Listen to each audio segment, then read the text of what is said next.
Walang kamalay-malay nga itong si Carlos na ang kanyang asawa ay nasa binggit ng kapahamakan.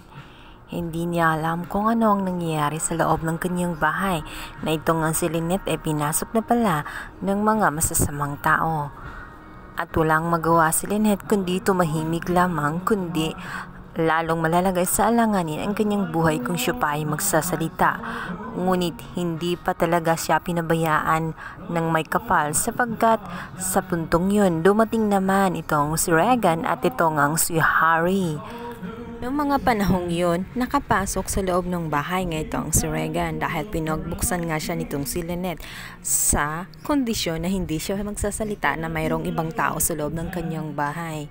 Subalit ang akala ba ng mga hold-upper ay makakaligtas sila, subalit hindi, sapagkat sa tulungan ni Regan at nitong si Harry ay maliligtas nila sa tiyak na kapahamakan itong si Lynette na siyang magiging dahilan kung bakit hindi tuluyang malimas ang mga ari-arian nitong si Carlos. Dahil kapag nagkataon yon, tiyak na matindi ang galit ni Carlos dito kay Lynette. Mga sandaling yun ay di inasang nag-CR nga itong si Harry.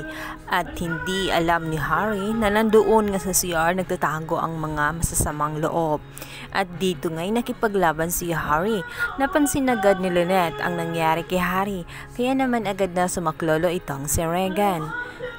Kaya naman sa tulong ni Regan at ni Harry ay nakaalis ang mga masasamang loob dahil sa takot nito sapagkat nakatawag rin ng pulis itong si Regan. Dahil malapit lang ang estasyon ng pulis doon, kaya napabilis ang pagdating ng mga pulis na siyang dahilan kung bakit nagmamadali itong mga hold-upper. Ngunit nahuli sila at naabutan ng mga pulis, kaya tuluyan nga silang dakip ng mga pulis. At agad-agad namang tinawagan ni Harry ang kanyang daddies tungkol sa mga nangyayari sa loob ng kanyang bahay.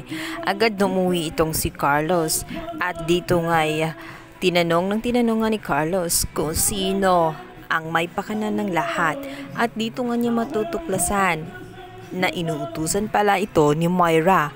Alam ni Carlos na galit si Moira dahil sa kanyang pangingialam dito kay Zoe. Kaya hindi rin siya nagdalawang isip na tawagan itong si Moira. Subalit as usual, hindi nga ito aamin sa krimen ng kanyang ginawa kahit na kumanta na nga itong kanyang inutusan.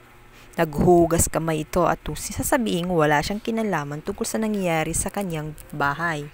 Bilang banda ay labis namang nagpapasalamat itong si Lynette dahil kung hindi nga dumating itong si Harry at itong si Regan ay tiyak malalagay na nga sa alanganin ang kanyang buhay at maaari ngang uubusin pa nga ng mga magdanakaw ang mga ari-arian nitong si Lynette at itong si Carlos na ikakagalit ng kanyang asawa.